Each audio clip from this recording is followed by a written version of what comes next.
Alhamdulillahi katsira wa subhanallahi bukrata wa asila. Alhamdulillahi nahmaduhu wa nasta'inuh wa nastaghfiruh wa na'udzu billahi min syururi anfusina wa min sayyiati a'malina. Man yahdihillahu fala mudhillalah wa may yudlilhu fala hadiyalah. Asyhadu an la ilaha illallah wahdahu la syarikalah wa asyhadu anna Muhammadan abduhu wa rasuluh la nabiyya ba'dah. Allahumma shalli wa sallim ala sayyidina Muhammad wa ala alihi wa sahbihi ajma'in. Amma ba'du. Ittaqullaha haqqa tuqatih wa la tamutunna illa wa antum muslimun. Sidang Jumat yang dirahmati Allah, segala puja dan puji kita panjatkan kehadirat Allah Subhanahu wa taala tidak henti-hentinya setiap hari, setiap saat. Alhamdulillah untuk setiap kedip yang bisa kita lakukan. Alhamdulillah untuk setiap detak jantung yang sedang kita rasakan. Alhamdulillah untuk setiap langkah kaki yang masih bisa kita kerjakan dan seterusnya. Ribuan alhamdulillah rasanya tak cukup untuk semua yang sudah, sedang dan akan kita terima dari Allah. Alhamdulillah, la haula wa la quwwata illa billah.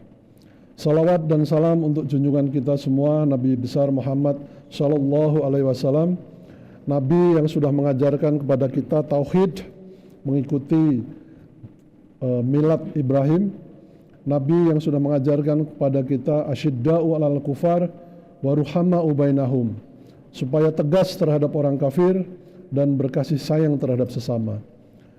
Nabi yang mengajarkan kepada pengikutnya rukuk dan sujud seperti yang dilakukan oleh para rasul dan nabi sejak Nabi Adam sampai Nabi Isa. A'udzubillahi minasyaitonirrajim. Bismillahirrahmanirrahim. Muhammadur Rasulullah walladzina ma'ahu asyiddau 'alal kufar ruhama'u bainahum tarahum ruk'an sujjadan yabtaghuna fadlan minallah wa ridwana simahum fi wujuhihim min atharis sujud. Dzalika mathaluhum fit Taurati wa mathaluhum fil Injil kazar'in akhraja sat'ahu fa'azarahu fastaghlada fastawa 'ala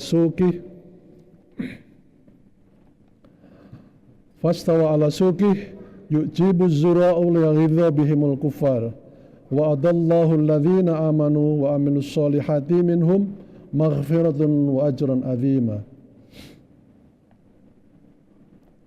Itu gambaran yang diberikan oleh Allah kepada Nabi Muhammad dan para pengikutnya yang ruku, sujud, ada tanda di jidatnya bekas ruku dan sujud mereka mencari ridho Allah dan seterusnya sampai kepada janji Allah kepada yang beramal solihat untuk mendapatkan ampunan wa ajran aziman dan ganjaran yang amat besar.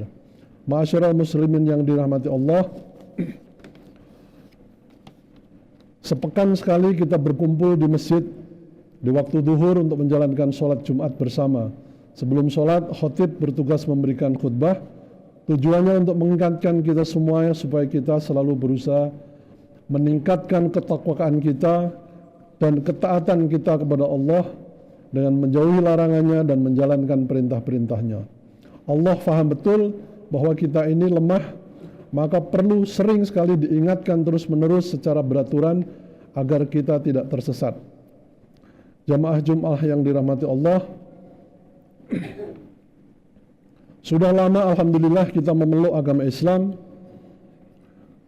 Jangan sampai rasa excited kita sebagai muslim memudar bersama dengan berjalanan waktu, seperti orang yang memiliki barang-barang berharga. Kalau sudah lama, rasa excited kita memudar. Apalagi kalau barang tersebut berasal dari pemberian, bukan dari usaha mencari sendiri dengan susah payah. Seperti orang yang punya mobil baru, sebulan sampai setahun barangkali ada rasa happy yang selalu menggelitik hati karena punya mobil baru. Sering dicuci, sering disarungi, sering dilap, sering dipandang-pandang, sering diceritakan keistimewaan dan kehebatannya. Saya punya teman masih hidup sampai sekarang yang pada suatu hari ikut rapat di kantor lalu mendadak minta izin pulang karena di luar mendung, gelap. Kira-kira setelah setengah jam dia balik lagi ke kantor, Waktu saya tanya, kemana tadi? Dia bilang pulang, menyimpan mobil di garasi, dibungkus dengan selimutnya itu, lalu balik ke kantor lagi naik angkot. Dia sayang kalau mobil barunya sampai kotor kehujanan. Sepertinya aneh atau mustahil. Tapi begitulah sifat manusia kalau memiliki sesuatu yang baru, saking sayangnya mobil yang seharusnya dipakai untuk berhujan dan berkotor-kotoran disimpan di rumah. Itu bulan-bulan pertama.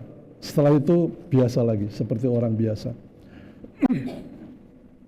Mudah-mudahan tidak seperti itu sikap kita terhadap hal termahal, harta termahal yang kita miliki, yaitu keimanan dalam Islam. Bagaimana caranya supaya kita ingat terus bahwa yang kita peluk ini barang mahal, ibarat kalau bisa diibaratkan sebagai barang. Sesuatu yang amat mahal, tak ternilai harganya. Supaya kita selalu semangat menjalankan ajaran-ajaran Islam. Ada banyak cara, tapi salah satu yang cukup efektif adalah melihat apa yang sudah dikorbankan oleh para syuhada atau para mu'alaf dalam memperoleh Islam. Di dalam sejarah tercatat ada 2 nama yang tewas gara-gara mempertahankan kalimat tauhid, yaitu kedua orang tuanya sahabat Ammar radhiyallahu anhu, Yasir radhiyallahu anhu dan Sumayyah radhiyallahu anha. Kaum jahiliyah menyiksa mereka dengan siksaan yang tidak terperikan, antara lain disundut dengan besi panas, dibaringkan di pasir di bawah terik matahari, malam bawa pulang, besoknya bawa lagi ke padang pasir, seperti itu. Rasulullah saat itu belum punya kekuatan, sehingga kalau beliau mengunjungi rumah Ammar, beliau hanya bisa memberi nasihat, bersabarlah, karena Allah menjanjikan kepada mereka surga. Suatu saat, Rasulullah mendapati Ammar sedang menangis terseduh-seduh, sedih sekali sambil beristighfar. Mengapa? Karena dia menyesal, pernah disiksa dengan cara ditenggelamkan di dalam air, megap-megap, dan para penyiksanya, ayo, kamu puji Tuhan-Tuhan kami, kamu puji Tuhan-Tuhan kami. Dalam keadaan setengah pingsan, Ammar memenuhi permintaan mereka. Itu yang membuat dia menangis terseduh-seduh karena menyesali sudah mengikuti anjuran sang penyiksa. Rasulullah bertanya, kamu ditenggelamkan dalam air sehingga kamu mengucapkan begini dan begitu? Benar ya Rasulullah, kata Ammar. Jika mereka memaksamu lagi, kata Rasulullah, tidak mengapa kamu ucapkan yang seperti itu. Tidak apa-apa. Lalu Rasulullah membacakan ayat 106 dari surat An-Nahl. Man kafara billahi min ba'di imanihi illa man ukriha wa qalbuhu mutmainun bil imani walakin man syara bil kufri sadran fa alaihim ghadabun minallah wa lahum adzabun alim. Barang siapa yang kafir kepada Allah sesudah dia beriman, dia akan mendapat murka Allah, kecuali orang yang dipaksa kafir padahal di dalam hatinya tetap tenang dalam keimanan. Yang demikian tidak berdosa. Akan tetapi bagi orang yang dengan sengaja melapangkan dadanya untuk kekafiran, maka kemukaan Allah menimpanya dan baginya azab yang besar. Mendengar ayat ini, Ammar gembira, merasa lega. Rasulullah pun makin bangga dengan keteguhan Ammar radhiyallahu anhu. Rasulullah bersabda, diri Ammar ini dipenuhi keimanan sampai ke tulang punggungnya. Ayah dan ibu Ammar radhiyallahu anhu akhirnya wafat karena penyiksaan yang dilakukan oleh Abu Jahal dengan cara meninggal yang sadis di luar peri kemanusiaan, nggak bisa diceritakan. Bapak-bapak baca saja sejarah mereka berdua. Itulah harga yang telah dibayar para pemeluk Islam generasi pertama. Bagaimana dengan zaman sekarang? Kurang lebih sama. Ada yang terceritakan, terberitakan, tapi lebih banyak lagi yang tidak terberitakan. Cerita-cerita mereka hanya ketahuan setelah mereka ketemu dengan sesama muslim yang lain, lalu bercerita. Nggak ada di TV, nggak ada di surat kabar. Para mu'alaf zaman sekarang mengalami banyak hal yang tak kita alami karena memeluk Islam. Kita ini, sebagian besar dari kita boleh dibilang memeluk Islam dengan cara gratis. Mereka yang mengalami hal-hal yang tidak enak, kehilangan pekerjaan, kontrak kerja tiba-tiba dibatalkan, diusir dari rumah orang tua, diminta menandatangani surat kematian, dianggap hilang, hak warisnya dicabut, rumah, ruko, tanah disita oleh keluarga yang masih kafir, disiksa secara fisik, diseret naik motor, dikucilkan oleh kerabat dan masyarakat sekitarnya, dan seterusnya. Kalau para jamaah membaca kisah di Uighur, mereka lebih parah lagi. Ya, negara Cina itu komunis, ya tetap saja komunis, pada dasarnya anti agama. Kalau sekarang kelihatan baik-baik saja, itu hanya etalase. Tak heran di antara mereka yang sudah mengalami penyiksaan dan sebagainya itu bisa berucap, Islam yang kami sudah peluk ini tak akan dapat kami tukar, tak akan dapat kalian tukar dengan harta berapapun banyaknya. Nah, kita yang dari kecil lahir tiba-tiba Muslim, nggak sempat bisa berucap seperti itu karena kita belum mengalami cobaan yang besar. Mudah-mudahan kisah-kisah para mu'alaf tadi dapat membuat kita bersemangat dan dalam beribadah dan meningkatkan keberanian kita untuk membela Islam. Ini sebagai contoh, kalau ada orang mengatakan bahwa Allah punya anak secara biologis, misalnya, minimum sebagai orang Islam kita harus bilang tidak. Udah, titik gitu. Tidak, kamu salah. Allah itu lam yalid walam yulad. Bukan anaknya siapa-siapa dan tidak punya anak siapapun. Tidak boleh kita diam saja. Kalau kita diam saja berarti kita tidak menghargai keyakinan yang diajarkan Nabi Muhammad. Mengapa? Kalau sampai kita diam saja, kita kalah sama gunung dan langit. Dalam surat Maryam ayat 88 sampai 91, Allah mengisahkan, wa qalut takhadahu walada. Mereka berkata, Allah yang Maha Rahman punya anak. Laqad ji'tum sya'yan idzan. Sungguh kamu telah mengumpulkan sesuatu yang sangat mungkar.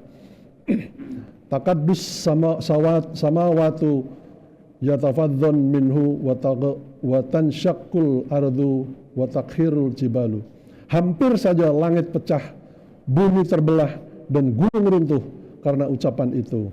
Andaan lirahmani waladan, karena mereka menganggap Allah yang Maha Pengasih punya anak. Barakallahu li wa lakum wal Qur'anil azim wa nafa'ani wa ayyakum bima fihi minal ayati wa dzikril hakim wa qul rabbighfir warham wa anta khairur rahimin.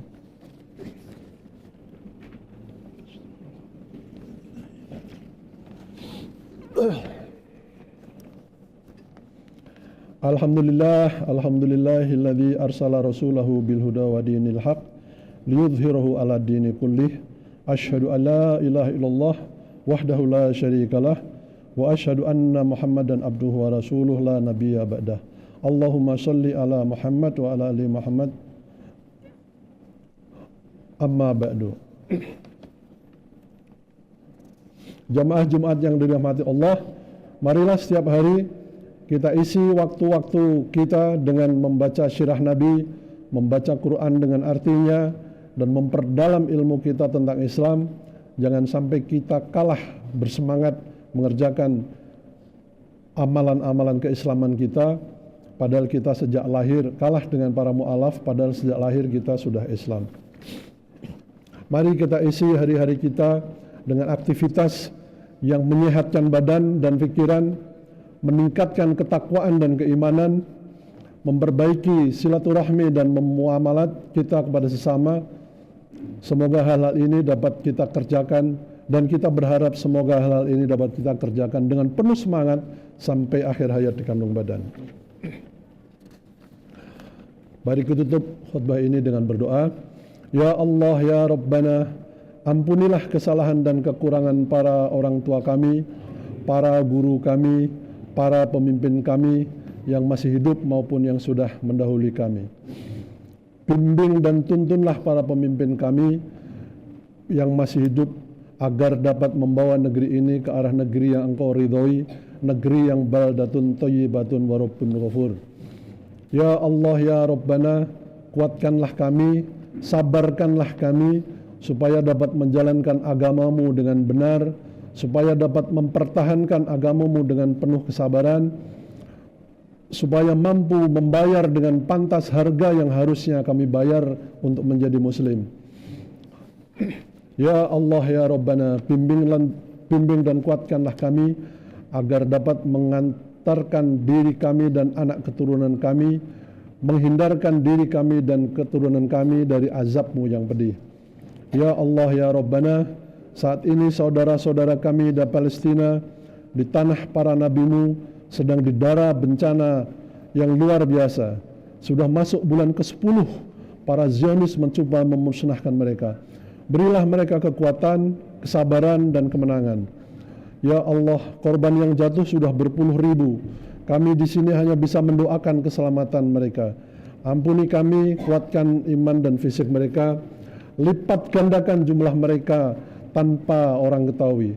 Ya Allah, agar dapat mereka hidup merdeka dan mengawal Masjidil Aqsa. Ya Allah, ya Rabbana, ampunilah kami, ya Allah, yang belum dapat mengelola negeri pemberian-Mu yang luar biasa ini dengan baik dan benar. Jadikanlah di antara anak turunan kami calon-calon pemimpin yang amanah, yang teguh iman, kuat fisik, dan kuat ilmu.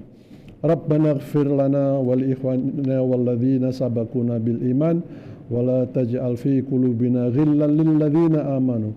Rabbana innaka ra'ufur rahim. Rabbana atina fid dunya hasanah wa fil akhirati hasanah wa qina adzabannar. Aqulu qawli hadza wa astaghfirullah wa lakum fastaghfirullah innahu huwal ghafurur rahim. Aqimus shalah.